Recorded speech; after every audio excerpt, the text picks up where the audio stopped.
Hey friends, good morning. Today our menu is chop suey a la Zen or Zen's way. Tingnan ko kung lalagyan natin ng milk. Onion. I can cook without garlic.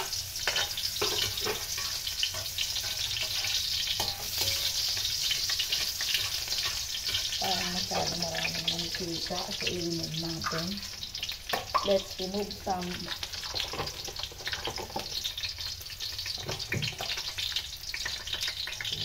where did I put? Where do I put the excess?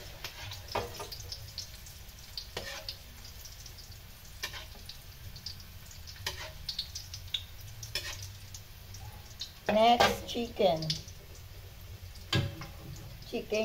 na hinimay na natin siya. So, nilaga na natin yan. If you are watching from different countries, have your translator. Sometimes you can speak English.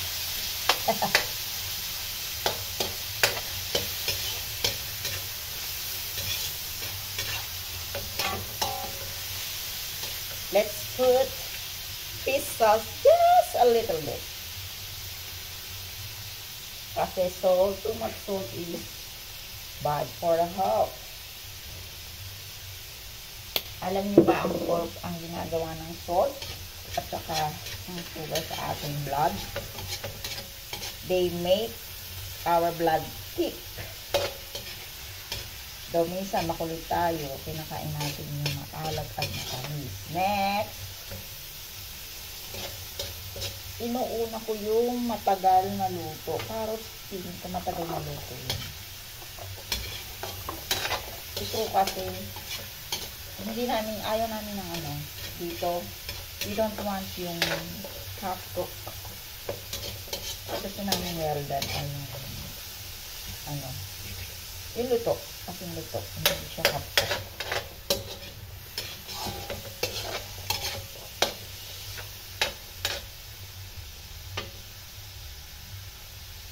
Let's put the 5 prawns or hipon para malasa.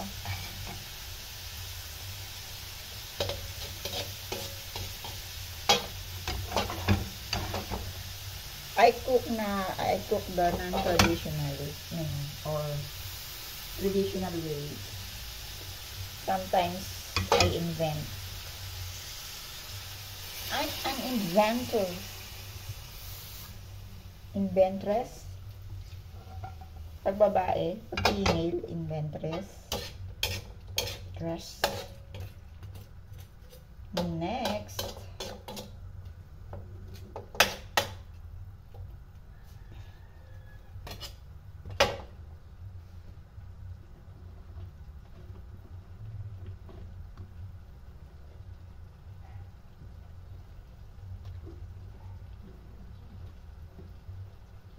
Pagsabay na natin yung beans kasi gusto ko din to well done yung beans.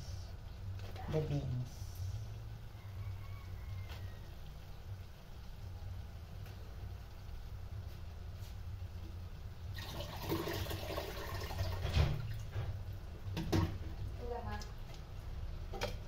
Chop suey na. Chop suey your mom's way. Not the traditional one.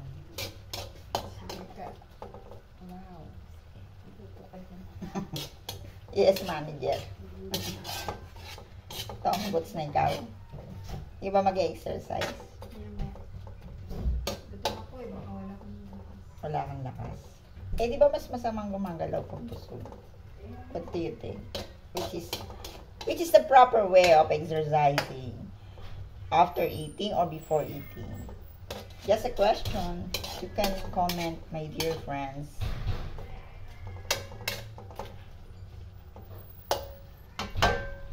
We will put the bell pepper para mas matasa.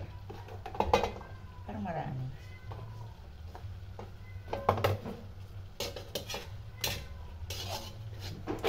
We will cover it para mas maluto ng halos.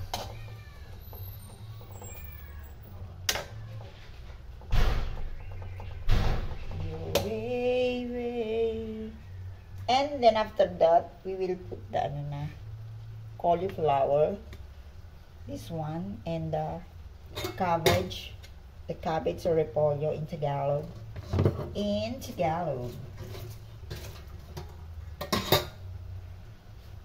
See you next video. We put the cauliflower na. Ilagay na natin yung cauliflower. And mamaya titingnan ko.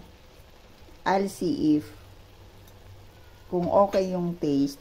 If the taste is okay na, hindi na natin lalagyan ng milk. We will no longer put milk.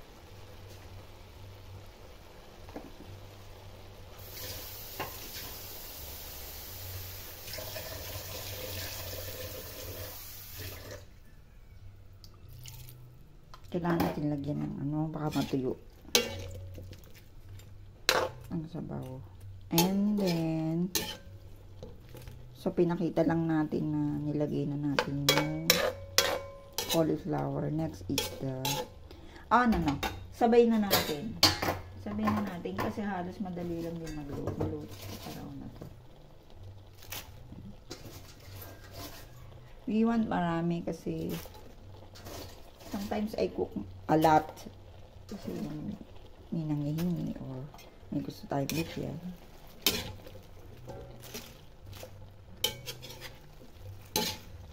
Pero tinira ko ibang ingredients para pwede pa bukas o mamayang hapon. Pwede ako magluto ng macaroni soup. Isang iba sa ibang ingredients.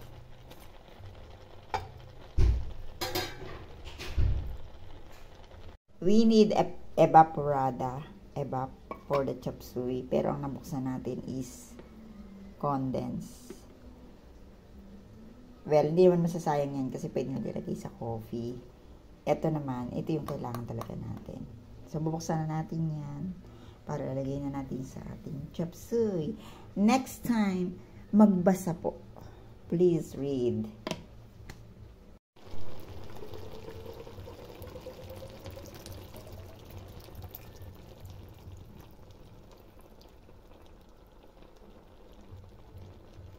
It's really yummy or tastier because of the milk.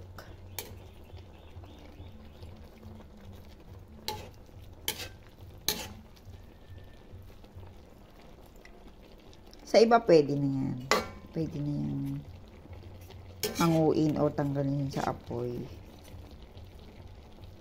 Pero sa amin, konting luto pa. Kumbaga tulungan natin ang ating ngipin at tiyan sa pag-grind ng food.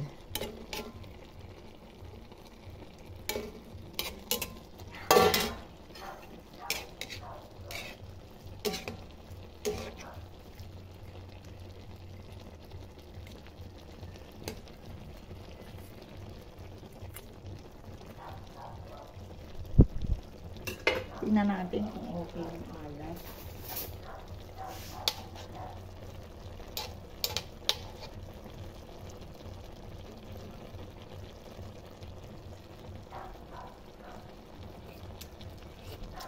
Medyo matabang. Lalagyan ko na lang ng konting patis or salt para kasi hindi naman masarap kung masyado matabang.